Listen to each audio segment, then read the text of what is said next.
சமாரியாவும் எருசலேமும். கர்த்தருடைய வார்த்தை எனக்கு உண்டாகி, அவர், மனுபுத்திரனே, ஒரே தாயின் குமாரத்திகளாகிய 2 ஸ்திரீகள் இருந்தார்கள். அவர்கள் எகிப்திலே வேசித்தனம் பண்ணினார்கள். தங்கள் இளம் பிராயத்திலே வேசித்தனம் பண்ணினார்கள். அங்கே அவர்களுடைய ஸ்தலங்கள் அமுக்கப்பட்டு அவர்களுடைய கன்னிமையின் கொங்கைகள் தொடப்பட்டது. அவர்களில் மூத்தவளின் பெயர் அகோலாள், அவளுடைய தங்கையின் பெயர் அகோலிப்பாள். அவர்கள் என்னுடையவர்களாகி குமாரரையும் குமாரத்திகளையும் பெற்றார்கள். இவைகளே அவர்களுடைய பெயர்கள். அகோலாள் என்பதற்கு சமாரியா என்றும் அகோலிபாள் என்பதற்கு எருசலேம் என்றும் பொருளாம். அகோலாள் என்னுடையவளாய் இருக்கும்போது சோரம் போனாள். நீலாம்பரம் தரித்த தலைவரும் அதிபதிகளும் சௌந்தரிய வாலிபரும் குதிரைகளின் மேல் ஏறுகிற வீரருமாயிருந்த சமீப தேசத்தாராகிய அசீரியர் என்கிற தன் சிநேகிதர் மேல் அவள் மோகித்து, அசீரியரின் புத்திரரில் சிரேஷ்டமான அனைவரோடும் தான் மோகித்த அனைவரோடும் தன் வேசித்தனங்களை நடப்பித்து அவர்களுடைய நரகலான சகல விக்கிரகங்களாலும் தீட்டுப்பட்டு போனாள். தான் எகிப்திலே பண்ணின வேசித்தனங்களை அவள் விடவில்லை. அவர்கள் அவளுடைய வாலிபத்திலே அவளோடே சயனித்து அவளுடைய கன்னிமையின் கொங்கைகளை தொட்டு அவளிடத்தில் தங்கள் வேசித்தனத்தை நடப்பித்தார்கள். ஆகையால் அவளுடைய சிநேகிதரின் கையிலே, அவள் மோகித்திருந்த அசீரிய புத்திரரின் கையிலே நான் அவளை ஒப்புக் கொடுத்தேன். அவர்கள் அவளை நிர்வாணமாக்கினார்கள். அவளுடைய குமாரரையும் அவளுடைய குமாரத்திகளையும் சிறைப்பிடித்து அவளையோ பட்டயத்தினால் கொன்று போட்டார்கள். அப்படியே அவளிடத்தில் ஆக்கினைகள் செய்யப்பட்டபடியினால் ஸ்திரீகளுக்குள் அவகீர்த்தியுள்ளவளானாள். கர்த்தர் இஸ்ரவேலின் 2 ராஜ்யங்களையும் 2 ஸ்திரீகளாக பாவித்து அவர்களை பற்றி சொல்லுகிறார். இவ்விரண்டு ஸ்திரீகளும் ஒரே தாயின் குமாரத்திகள்.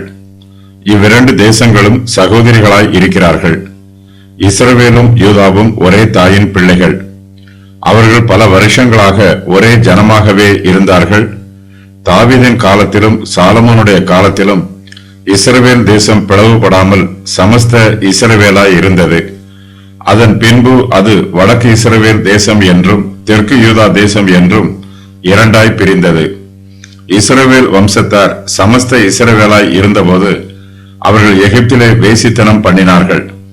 தங்கள் இளம் பிராயத்திலே வேசித்தனம் பண்ணினார்கள். அங்கே அவர்களுடைய ஸ்தலங்கள் அமுக்கப்பட்டு அவர்களுடைய கன்னிமையின் கொங்கைகள் தொடப்பட்டது. எகிப்து தேசத்தில் ஏராளமான விக்கிரகங்கள் இருக்கிறது.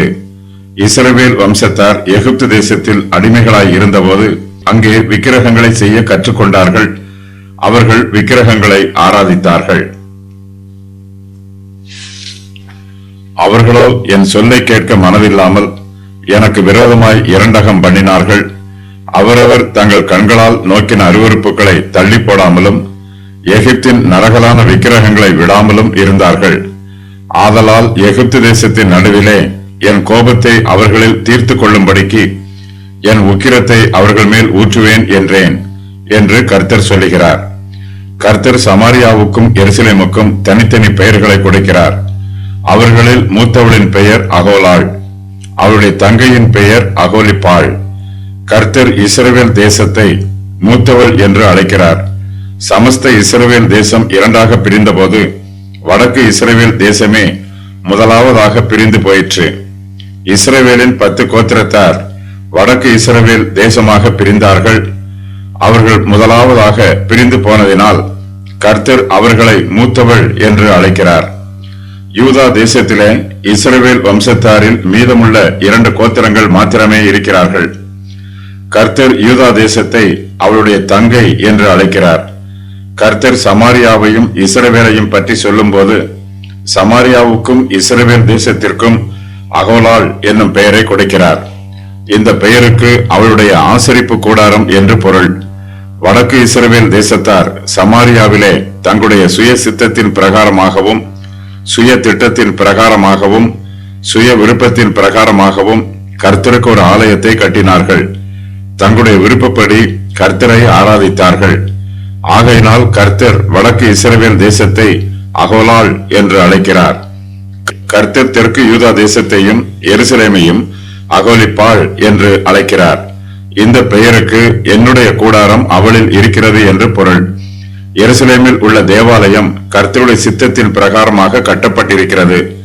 கர்த்தருக்கு பிரியமான பரிசுத்த ஸ்தலத்திலே அது ஸ்தாபிக்கப்பட்டிருக்கிறது. கர்த்தர் எருசலேமில் உள்ள தேவாலயத்தில் தம்முடைய பரிசுத்த நாமத்தை விளங்க பண்ணி இருக்கிறார். கர்த்தர் வடக்கு இஸ்ரவேல் தேசத்தாரையும் தெற்கு யூதா தேசத்தாரையும் பற்றி சொல்லும் போது, அவர்கள் என்னுடையவர்களாகி குமாரரையும் குமாரத்திகளையும் பெற்றார்கள். இவைகளே அவர்களுடைய பெயர்கள்.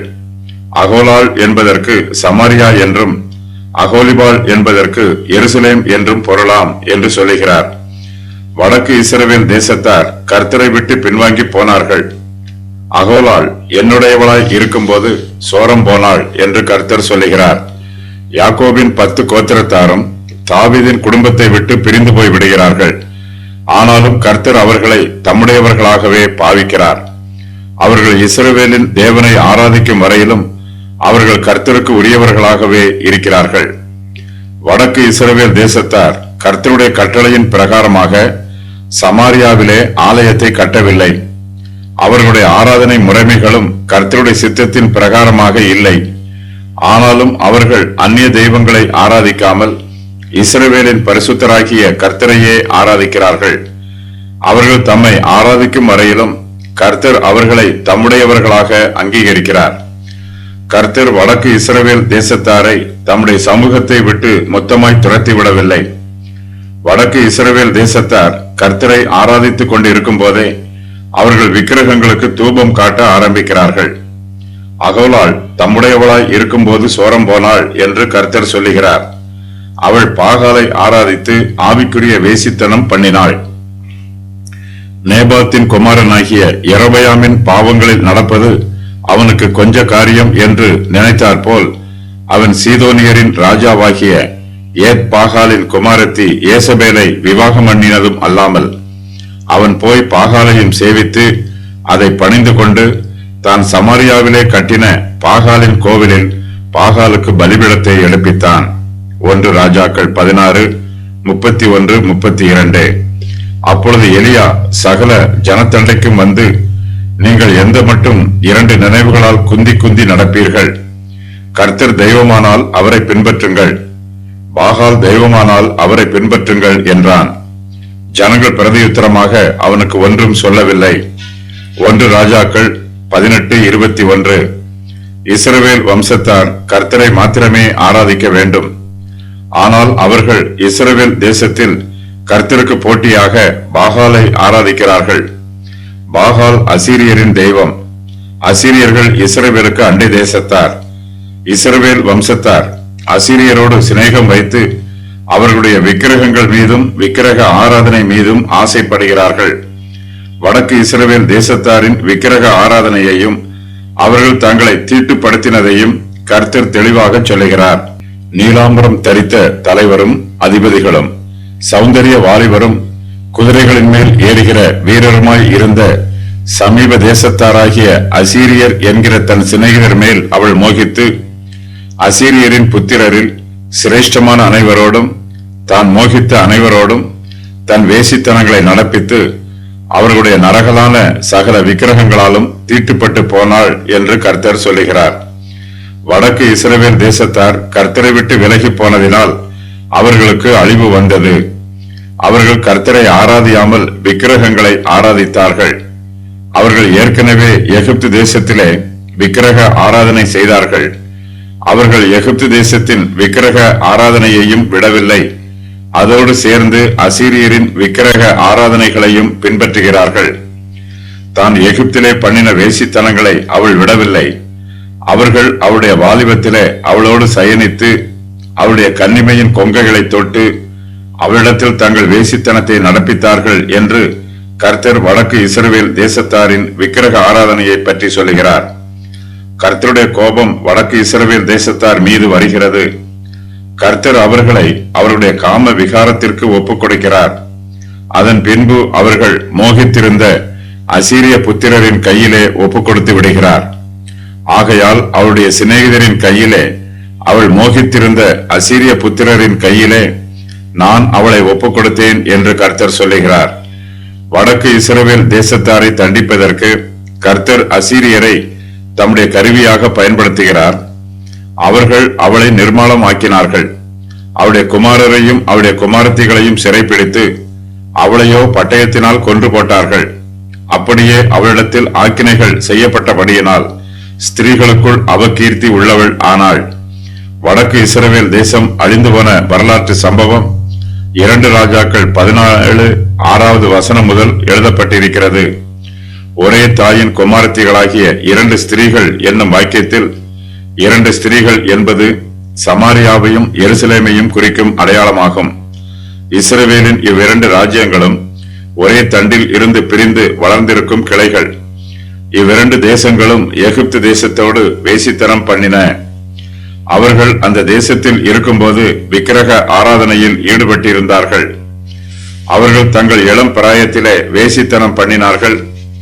தேவன் அவர்களோடு மோசேயின் உடன்படிக்கையை ஏற்படுத்துவதற்கு முன்பாகவே அவர்கள் விக்கிரக ஆராதனையில் ஈடுபட்டிருந்தார்கள். மோசேயின் உடன்படிக்கையின் மூலமாக இஸ்ரவேல் புத்திரர் கர்த்தரோடு மணவாட்டியின் உடன்படிக்கைக்குள் வருகிறார்கள். அவர்கள் கர்த்தருக்கு உரியவர்களாக இருந்தபோது கனி தந்து குமாரர்களையும் குமாரத்திகளையும் பெற்றார்கள். அவர்கள் கர்த்தரை விட்டுவிட்ட போதோ மலடாகி அவகீர்த்தி உடையவர்கள் ஆனார்கள். அகோலாள் என்னும் பெயருக்கு அவருடைய சொந்த கூடாரம் என்று பொருள். இது சமாரியாவை குறிக்கிறது. இவள் மூத்த சகோதரி. இஸ்ரவேலின் 10 கோத்திரத்தார் யெரொபெயாமின் கீழ் கலகம் பண்ணி சமஸ்த இஸ்ரவேல் தேசத்தை விட்டு பிரிந்து போனார்கள். எருசலேமில் நடைபெறும் கர்த்தருடைய ஆராதனைக்கு போட்டியாக தங்களுக்கென்று ஒரு ஆராதனை முறைமையை வகுத்துக் கொண்டார்கள். ஆகையினால் இதற்கு அகோலாள் என்றும் பெயர் வழங்கப்படலாயிற்று. அகோலிபாள் என்னும் பெயருக்கு என் கூடாரம் அவளில் இருக்கிறது என்று பொருள். இது எருசலேமை குறிக்கும். இவள் இளைய சகோதரி. தேவனுடைய ஆலயமும் மெய்யான ஆராதனையும் யூதாவிலும் எருசலேமிலும் இருக்கிறது. ஆகையினால் இதற்கு இந்த பெயர் வழங்கப்படலாயிற்று.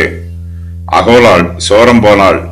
அகோலாள் அல்லது சமாரியா கர்த்தருக்கு உரியவளாக இருந்தபோது முதலாவதாக சோரம் போனாள். அசீரியர் என்கிற தன் சிநேகிதர் மேல் அவள் மோகித்தாள். எசேக்கியேல் 23:6-7 ஆகிய வசனங்களில் அசீரியரை பற்றியும் சமாரியாவின் சோரம் போன சம்பவம் பற்றியும் விளக்கப்பட்டிருக்கிறது. இதன் பின்பு எகிப்து தேசத்தாரோடு சமாரியா வேசித்தனம் பண்ணிற்று. கர்த்தர் எகிப்து தேசத்தில் இருந்து சமாரியாவை விடுவித்தார். அதன் பின்பு சமாரியா அசீரியரோடு வேசித்தனம் பண்ணிற்று. அவர்கள் அவளை நிர்வாணமாக்கினார்கள். அவளுடைய குமாரரையும் அவளுடைய குமாரத்திகளையும் சிறைப்பிடித்து சென்றார்கள். அவளையோ பட்டயத்தினால் கொன்று போட்டார்கள்.